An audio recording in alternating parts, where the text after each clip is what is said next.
और भारत में HMPV virus के 2 केसेस मिले हैं। 8 महीने के बच्चे में वायरस की पुष्टि हुई है। बेंगलुरु के बच्चे में यह वायरस के लक्षण मिले हैं। 3 महीने की बच्ची में भी वायरस की पुष्टि हुई है।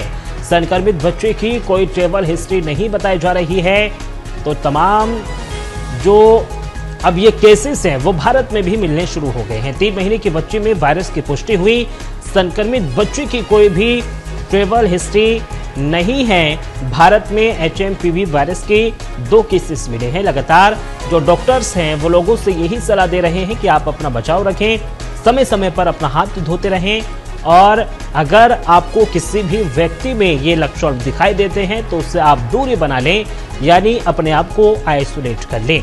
तो भारत में एचएमपीवी वायरस के 2 केसेस मिले हैं। 8 महीने के बच्चे में वायरस की पुष्टि भी हुई है। बेंगलुरु के बच्चे में ये वायरस के लक्षण भी मिले हैं। ह्यूमन मेटा न्यूमोवायरस एचएमपीवी, ये वायरस अभी करंटली ये आरएनए वायरस है और इसका चाइना में आउटब्रेक हुआ है।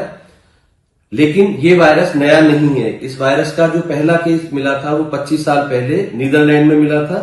चाइना में करंटली इसका आउटब्रेक हुआ है। आरएनए वायरस है। सामान्यतः अगर हम इसके लक्षणों को देखें तो जो नॉर्मल जुकाम के लक्षण होते हैं, जैसे कि रनिंग नोज है, नेजल कंजेशन है, स्नीजिंग है, गला दर्द है, इस तरह के लक्षणों के साथ में ये वायरस अपनी बीमारी को प्रेजेंट करता है।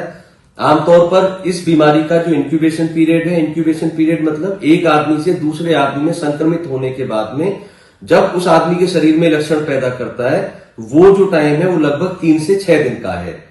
तो सबसे पहली चीज तो इसमें कोई पैनिक नहीं होना है। बहुत सीवियरिटी इसमें नहीं है। खासतौर पे अगर कोई पर्टिकुलर ग्रुप है जो हाई रिस्क पर है तो वो लोग या वो बच्चे खासतौर पे जिनमें कोई पहले से हमारी रेस्पिरेटरी डिसऑर्डर है, किसी को ब्रोंकियल अस्थमा की तकलीफ है या कोई और सांसों की फेफड़ों की बीमारी है, वो लोग यूजुअली ज्यादा रिस्क पर हैं।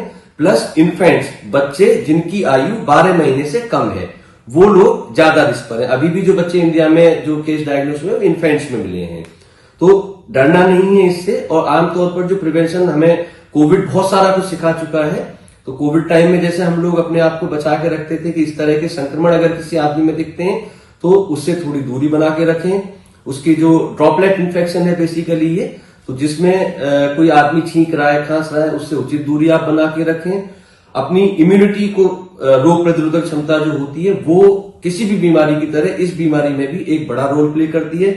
इम्यूनिटी अपनी स्ट्रांग रखें, प्रॉपर हाइड्रेशन शरीर का रहे, नींद पूरी रखें और तनाव ना लें।